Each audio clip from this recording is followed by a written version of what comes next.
Assalamualaikum warahmatullahi wabarakatuh. Salam sejahtera untuk kita semua. Bertemu kembali dengan Bu Anita dalam tema 8 Lingkungan Sahabat Kita, subtema 1 Manusia dan Lingkungan, pembelajaran ketiga. Sebelum mulai, sebaiknya kita awali kegiatan kita dengan berdoa.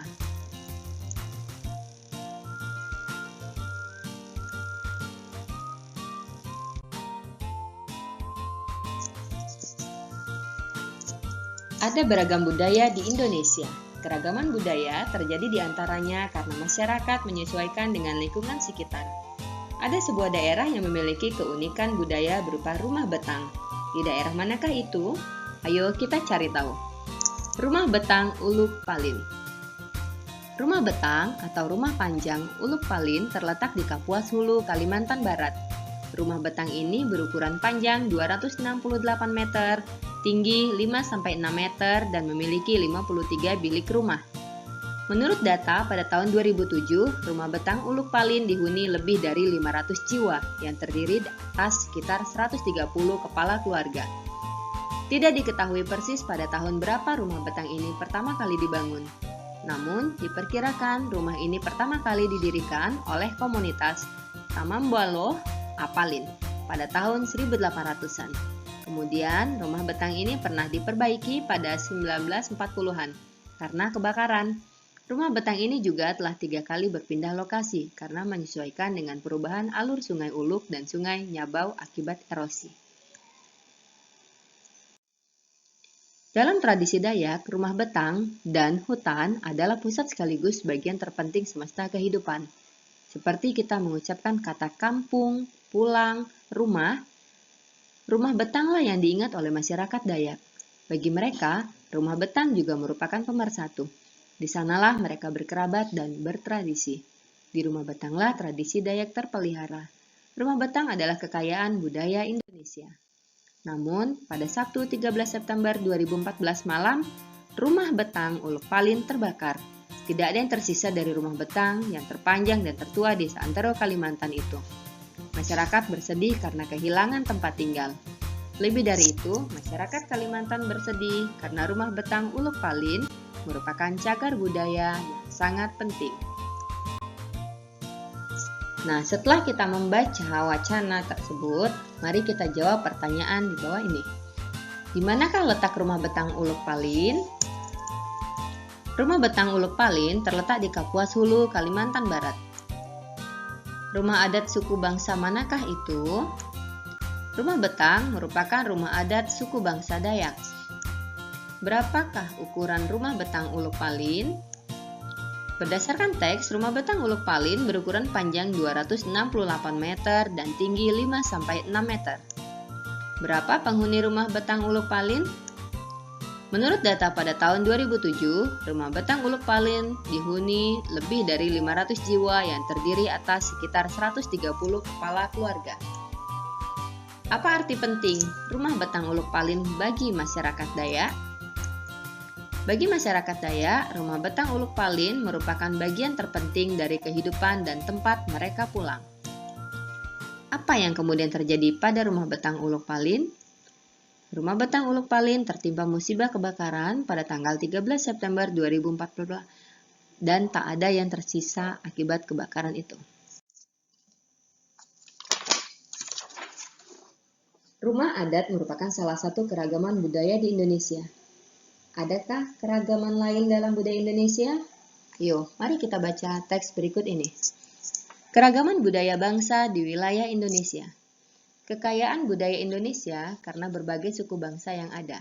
Kekayaan itu beragam bentuknya. Beberapa di antaranya berbentuk bahasa daerah, rumah tradisional, pakaian adat, dan kesenian daerah berupa tarian, alat musik, lagu-lagu, dan upacara adat. Semua budaya tersebut menjadi ciri khas tiap-tiap daerah.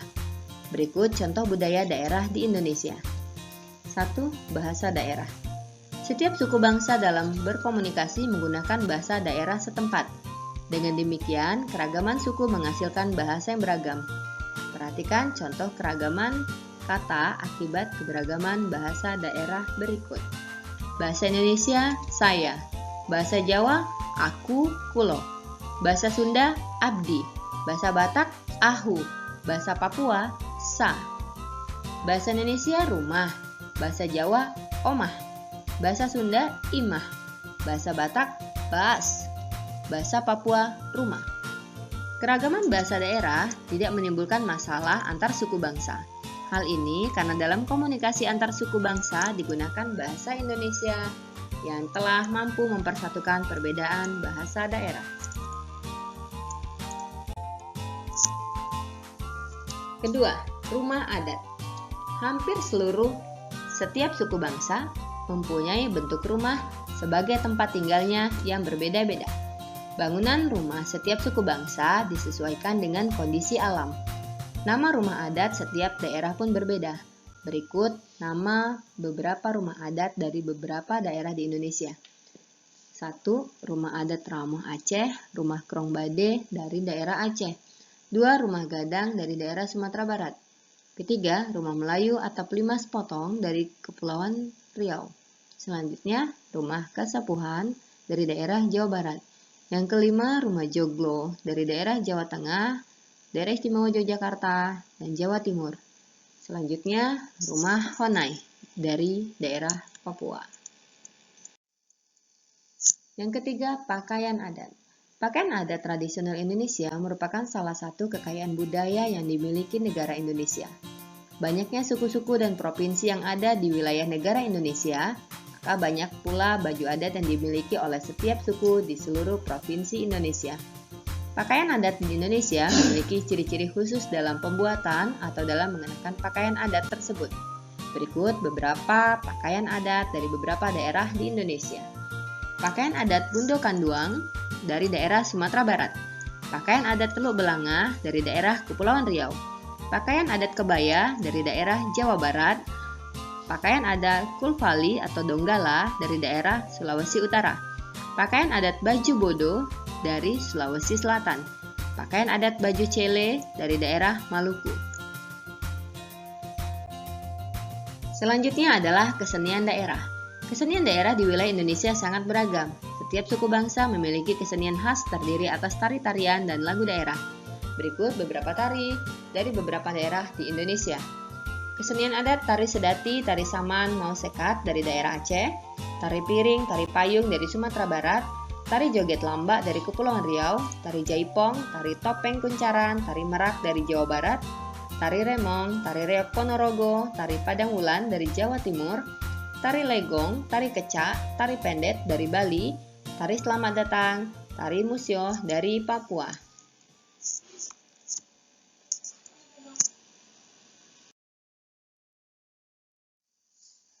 Nah, selain keragaman budaya, ada beberapa jenis usaha dan kegiatan ekonomi dalam masyarakat.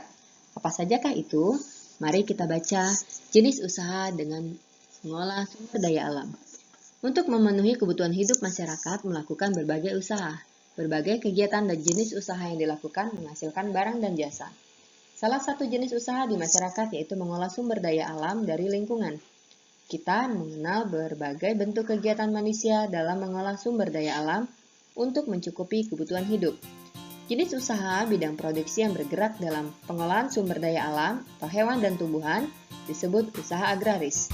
Jenis usaha yang termasuk bidang agraris atau pertanian dalam arti luas antara lain persawahan, perkebunan, perhutanan, peternakan, dan perikanan.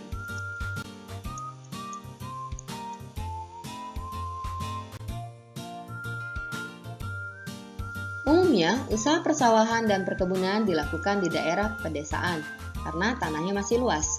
Namun, sekarang kita dapat melakukan usaha penanaman pada lahan sempit misalnya dengan cara hidroponik atau penanaman dengan media air atau vertikultur.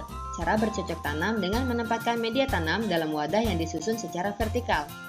Tanah pertanian ditanami sayur mayur, buah-buahan, dan palawija. Lahan pertanian juga dimanfaatkan untuk perkebunan. Tanaman perkebunan diantaranya cengkih, teh, karet, coklat, tembakau, kopi, dan kelapa sawit.